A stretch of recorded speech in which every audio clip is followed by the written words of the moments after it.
guys! How are you? Happy September 1! Merry Christmas! Christmas na para sa ating mga Filipinos. And guess what? Ayan. Ayan yung dalawa. Grabe guys, so kapa-vacuum ko lang. And yung balahibo nila, nasa carpet na agad. So I have to vacuum later after Austin gets off of work kasi work from home siya. So I can't be too loud. Maririnig ng ng mga doctors na kausap niya. So ayan. That's Ellie right there. And ayan si Quincy. Kawawa naman guys. So nandito ako sa bahay. Maglilinis tayo today. And ayan, I just wanted to show you the cats. So anyways guys, gumagawa ba kayo ng homemade na Max's fried chicken? Ay my goodness, ayan, bumuka ka na si Ellie. Nag-relax. Gumagawa ba kayo ng Max's fried chicken? So anyways guys, tuturuan ko kayo today how to make Max's fried chicken using the air fryer. Ha Quincy? You're gonna teach the guys how to make Max's fried chicken using the air fryer? Oo daw guys. Okay, I'll be back. Ito yung natin, yung chicken natin. Nalabas ko na yung iba. So, these are the leftovers pa na kailangan kong tanggalin.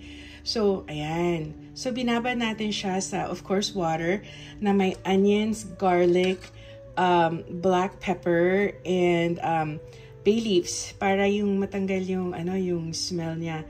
Guys, ang sarap-sarap talaga nito later pag na-air fryer to. Kailangan lang natin siyang ipa-dry para yung skin niya super duper crispy. I love Max's fried chicken, I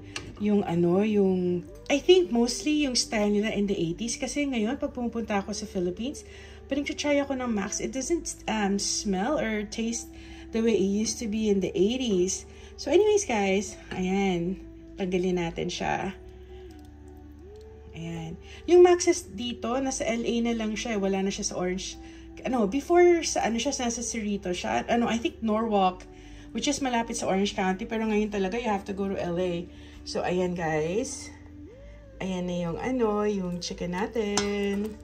Oh nga pala, I just want to say happy birthday kay Kuya Albert, which is the husband of Ate Malu. Happy birthday! Your birthday is on September 9. May all your birthday wishes come true. And I hope masaya yung celebration mo. You're all around, you're with your family and friends. So anyways guys, so yeah, happy birthday sa September 9. Take care, best wishes. And going back sa chicken natin guys, ayan, ipapa-dry na lang natin. So later air fryer natin siya. Pero siguro magsisprinkle ako ng konting salt para habang nag-dry siya, yung konting salt na absorb na ng skin. So ayan guys, ayan yung chicken natin. It doesn't look as appetizing right now, pero later masarap yan. Hi guys, I'm back. So ito na yung chicken natin guys, yung magiging Max's fried chicken natin. It's been hours since tinanggal ko siya sa boiling water. So ayan, dry na siya guys. Nilagyan ko lang siya ng garlic powder tsaka salt para may flavor siya pag in-air fryer natin. And ito ang ating air fryer.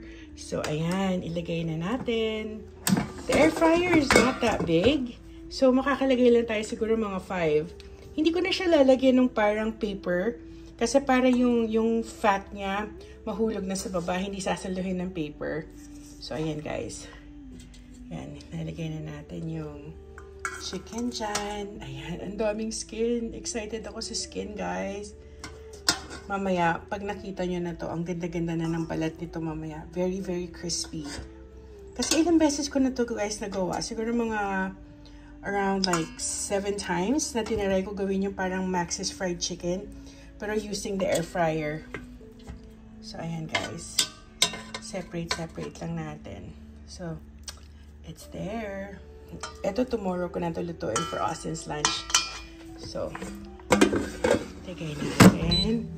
And, bakit 390? Bawasan natin guys, baka masunog. Taga lang. Gawin natin 370 for 25 minutes. Ayan guys, let's wait and see.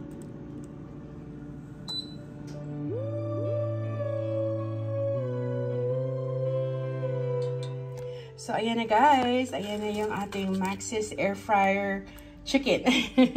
So, ayan guys. So, pakinggan niyo yung lutong. Ang crunchy-crunchy nito, guys. Tsaka ang lasa niya, para siyang Max's fried chicken. Pero instead na naka-fry siya, ano siya, naka-air fryer siya. And here's another one. Austin, pakita mo yan. Can you guys hear the crunch?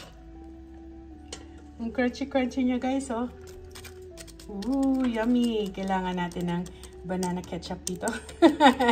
So anyways, guys, that's how our chicken looks like. Ang sarap, no? Ayan pa, oh. Kita niyo yung skin, oh. Ayan na yung skin, guys. So, ang lutong-lutong. So, ayan. So, instead of frying it, guys, in-air fryer ko siya. So, less, you know, cholesterol pa siya. But then again, you're gonna eat the skin. But better than frying it. So, anyways, guys, ayan na yung ating chicken. Let's go ahead and let's eat. At gutom na si Austin is done with work. So, we're gonna eat this with the pasta and rice. Thank you guys for watching. Bye. Until next time.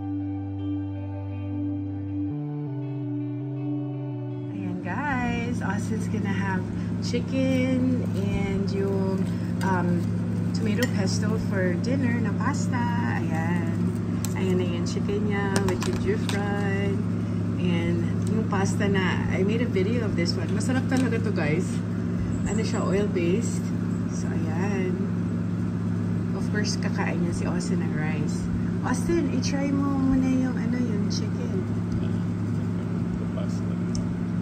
Pasta muna with the chicken. Pasta muna with the chicken. Ayan, guys. Si Austin kasi, guys, maniligan talaga sa taga-naupo ko. Mahilig talaga sa pasta yan, guys. Kahit anong pasta, kahit na ano, kakainin talaga niyan. Favorite niyan. And then, may parmesan, of course. And then, ayun si baby girl. Baby girl!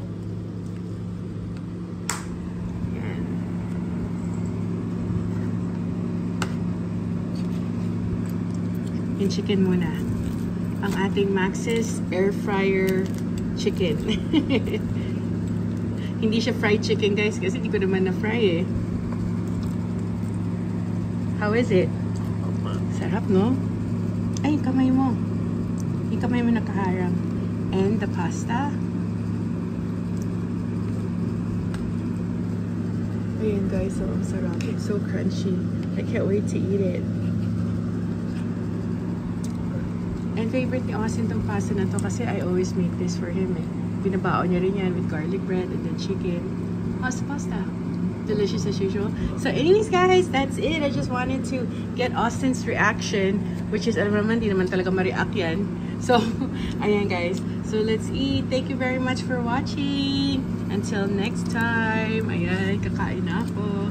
Bye, guys.